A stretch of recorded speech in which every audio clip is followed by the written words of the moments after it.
Hello and welcome to a brand new season of Theater Talk. I'm Jack Aernecke, and we are here with cast members from American in Paris, which either is or has been playing at Proctor's, depending on when you watch this. We have an audience full of people who are going to be firing questions. As the questions are asked in the audience, I'll repeat them so that everybody at home can hear them, and then members of the cast will answer. So let's start by having all of the cast members introduce themselves. Christopher, why don't you begin? Thank you. My name is Christopher Howard. I'm this company's dance captain, a swing, an understudy for Henri, and I am from Ballston Lake. Whoa! Hello, I'm Blake Zelesnikar. I'm in the Ensemble, and I'm from Binghamton, New York. Hi, I'm Tom Mattingly. I'm a swing, and I'm from the Death Valley area in California.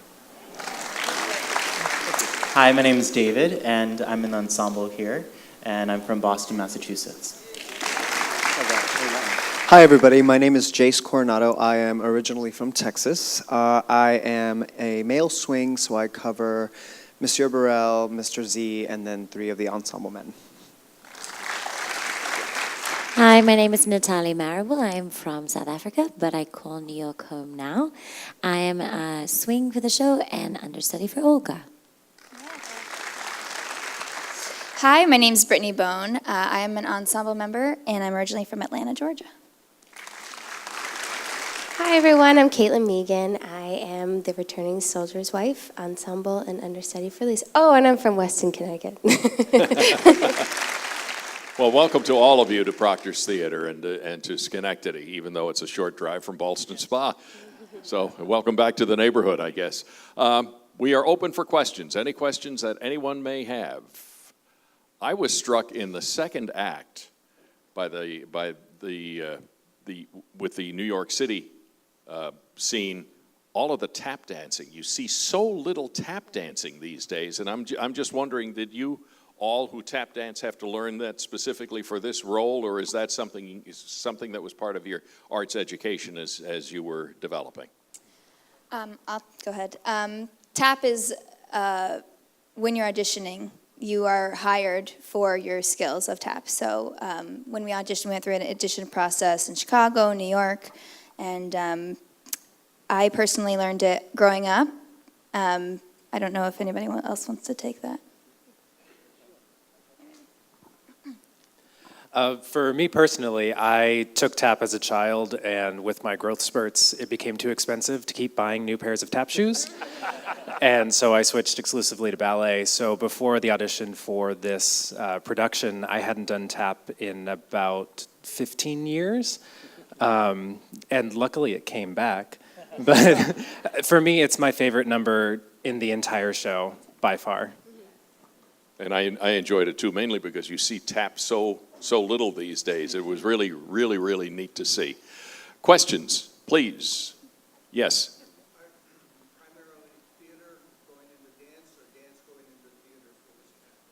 For this casting, is it primarily theater going into dance or dance going into theater? I guess I can start. I know a lot of us are coming to the show from professional ballet companies, which has been my experience. So I was actually with New York City Ballet for 10 years before joining the show. So this is my first sort of foray into musical theater besides when I was a kid. So it definitely makes the show really special because it's a very diverse cast. We all come from many different disciplines and walks of life. Is this something that's going to be a permanent change for you, going into musical theater and relinquishing ballet, or would you go back to ballet? I don't think I'll go back to concert dance on that level. I guess there's always a chance, but I think this is the right step for me. Yeah. Okay, and what about some of the rest of you? Maybe pass the mic in the back. Okay. I am not a ballerina. So what's great about the show is that we've all been cast for our specific parts. Everyone brings their own expertise to their areas. For me, I'm singer, tap, jazz, and then I can make a line. So yeah, I wasn't in a ballet company, but I love that we're all hired for our specific specialties. I got it. I spent my 20s actually in professional ballet companies, and then I moved to New York and made my Broadway debut in West Side Story, which is a great show to make a debut, and especially coming from the concert dance world. And this show is really magnificent, especially for somebody who is a swing like myself, because I get to really stretch everything. I studied music in college I wanted to be a singer, but then ballet just kind of took me over and I fell in love with it. And so this show's fantastic because I get to do everything that I'm completely and totally in love with. I get to act, I get to dance, I get to sing, and stretched from, a 25-year-old character to someone who's 68 years old, which is really, really fantastic. And speaking of stretch, how much preparation before each show do you have to do? Is there a considerable amount of stretching and limbering up before you actually get on stage? I'll take this one. I personally, if I don't stretch for a good 30 to 45 minutes before the show, I will not feel great after the show. My body is not designed to kick my leg to my head, so I gotta force it a little bit. Yeah. This company's also been really great to us in that they offer us company ballet classes when they can, when there's space available, on almost a daily basis or every so often to keep us in shape. Dancing is like athletic training. We have to take class every day to maintain that form and that physicality. You can't just get up out of your seat and do it. So the company is helping us in that, in keeping us in top physical shape. So not only can we perform our best, but that we can stay consistent and hopefully prevent injuries and things like that as well. And while you have the microphone, why don't you explain your route from Ballston Spa into what you're doing now and back here to Sure. Proctor's? Boston Lake. I'm from Boston Lake, Sorry. actually. That's okay. I spent a little bit of time at Orlando School of Dance here in Schenectady in one of their music theater classes. I was not a dancer growing up. I didn't dance at all, really, until I got to college. I went to school in Buffalo. I went to University of Buffalo in their music theater program. Eventually got accepted to their dance program as well. From there, went on to be a full scholarship student at the Joffrey Ballet School in New York City. And while I was in New York, I started auditioning for things. I danced for a ballet company very briefly, and then kind of got back into the music theater world as I remembered, oh, I can sing, and oh, I can act as well. And those are the things I was really passionate about.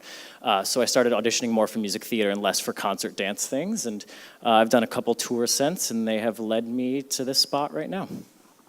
Wonderful. Thank you. Questions?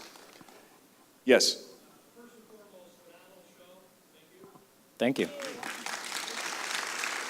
Comment was first and foremost, phenomenal show. Thank you. Go ahead.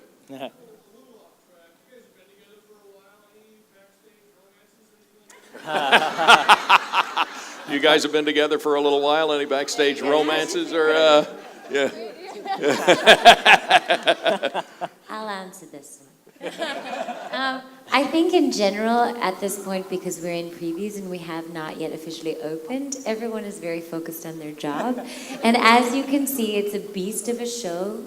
The cast not only dances, sings, and acts, but moves the props. And it's the first show of its kind, so this takes very, very intense concentration. We definitely all love to support each other and have a good time after the show, but we are a very special cast in the way that we have a lot of fun, but we're also very focused, so that's the answer to that one. You going into politics at all? So, Well, very diplomatic answer. The way things are going, maybe. It's early yet. Yes, it's early.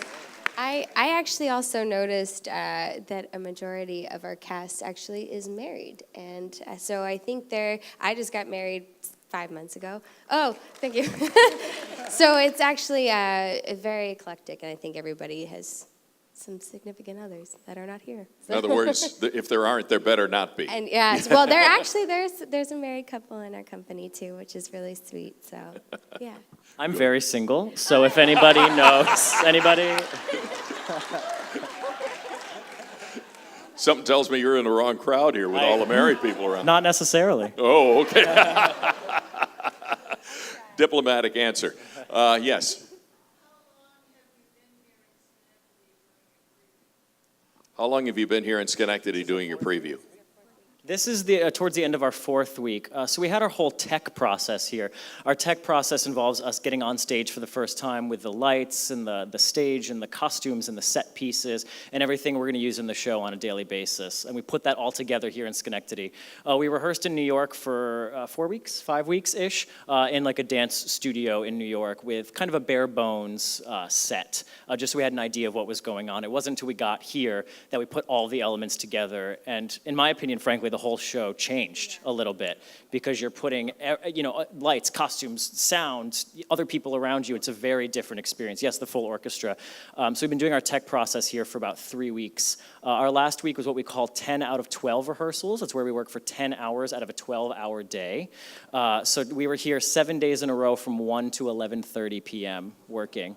But Mom always had dinner for me waiting at home, which was really nice. But so we finish our preview period here tomorrow. We have a few days off, and then we travel as a company to Boston, which is our next city and our official opening city as well. Okay, and it's interesting too because Proctor's is becoming more and more known in the Broadway community as a good place to tech a show, as I think you call it. Did you have a comment? I just wanted to tag on to the tech aspect. There's also one thing that changed tremendously when we came here into the theater, which is the choreography backstage. There's everything happening on stage that you see, but anytime a panel goes off or a counter gets pushed, tables, chairs, there's choreography in the wings to make sure that you can get out of the way for that panel to then go to its next position, and finding your costumes, the quick changes, meeting dressers, meeting crew members to pass off props, and it's very complicated. And that's not something sitting in the audience, you generally think about. Hopefully we look calm when we come back on stage. Yeah. Questions? Yes. What do you do in terms of preparation of becoming your character?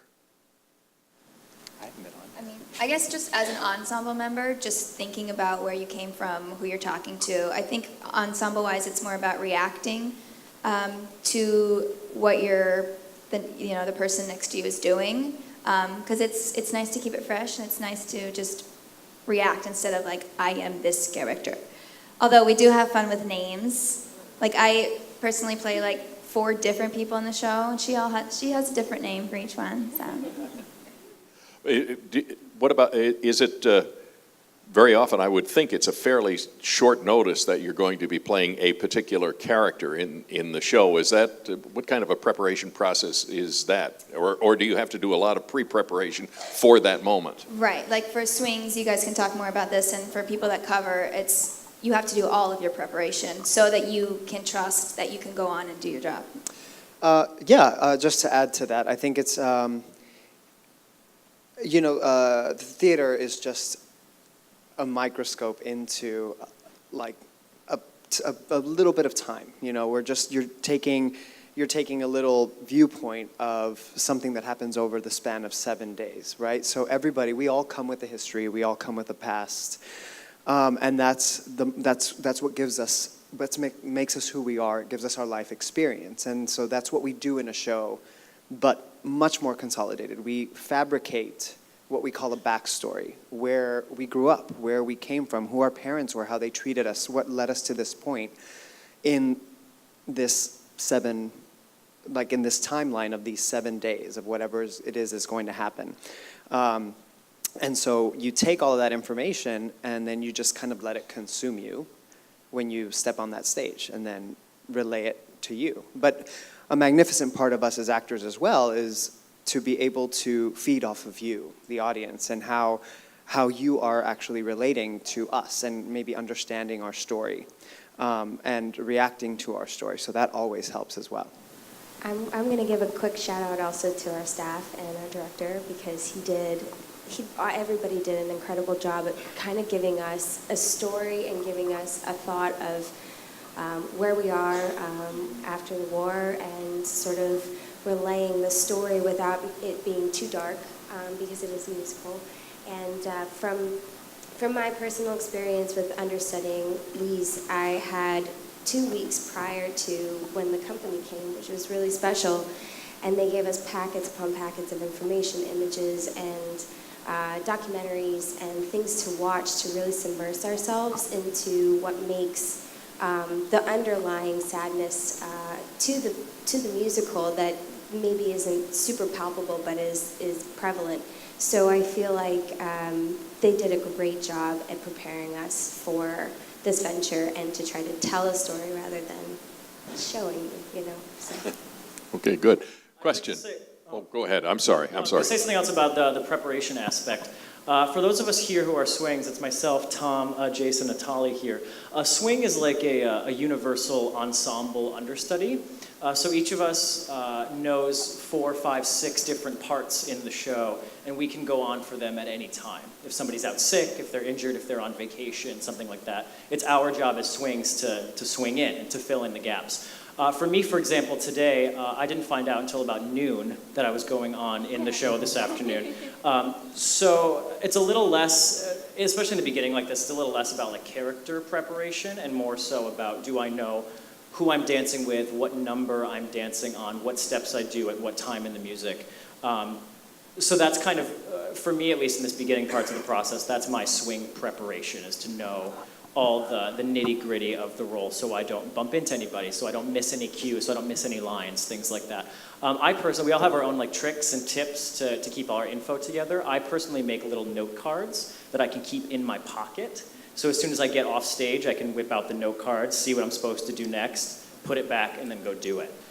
So for the swings, I mean, it's kind of a thankless job because we have to know so much and do some of it with little to no preparation sometimes. I would think that's probably one of the toughest things to do in theater. For sure, absolutely. And great training for when you are the top banana. Yes, exactly. Okay. Question? Yes.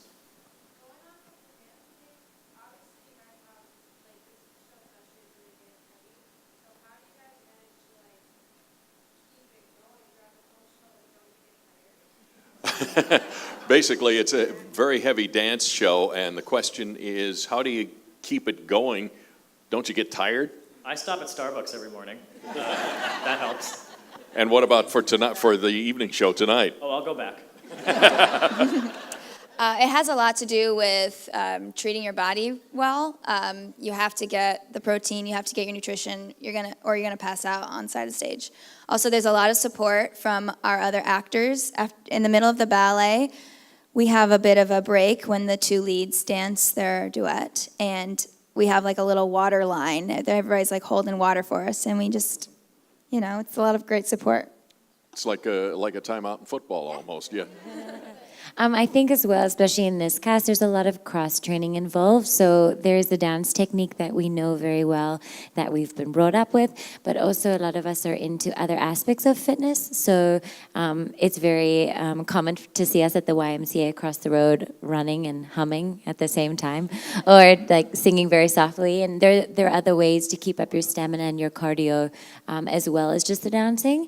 So like Brittany was saying, nutrition, but also fitness is a huge aspect, and you do notice a difference if you don't make that a priority, especially when it comes to singing. We have an incredible musical director and conductor, and he is very efficient in helping us with our breath support. It's hard when you're dancing because you have to use your core to stabilize yourself, but when you sing, you have to let that go in order to get your breath. So there's a lot of different aspects that he's been very helpful with as well, telling us when to breathe and how to breathe, and we have support in that way as well.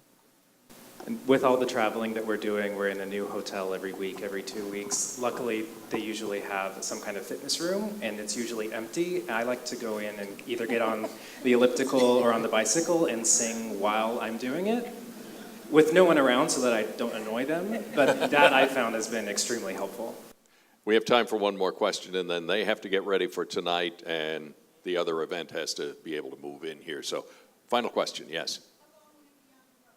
How long will you be on the road? The tour, as far as I know, the tour is currently booked out for about 82 weeks, with the possibility of extension and more cities being added at the end. As individuals, as ensemble members, as individuals, we're all members of Actors Equity, which is the actors union here in the U.S. And through that, we have individual contracts, and we usually sign 6-month commitments that we call 6-month riders. And so we kind of lock ourselves into the show for 6-month chunks at a time. Every time you commit to a 6-month period like that, you get a little bit of a pay increase as like a thank you for committing to a certain amount of time with the show. There are certain ways to get out of that as well if you book a bigger contract, a bigger role in another show, something like that. But they'll, assuming you're doing your job well, which hopefully we all are, they'll ask you to sign another 6 months after those are up and another after that. It doesn't mean we all have to stay on the tour for 82 weeks plus. Some people might leave after 6 months, some might leave after a year. And we can decide that as individuals. And how long are you going to be in Boston? I'm just curious. 2 weeks. 2 weeks. Bigger city is a couple of weeks. That's interesting. Thank you all very, very much for your time. Really appreciate it. Thank you very much for your questions. Thank you for joining us. Thank you at home for watching, and have yourself a wonderful afternoon. Take care.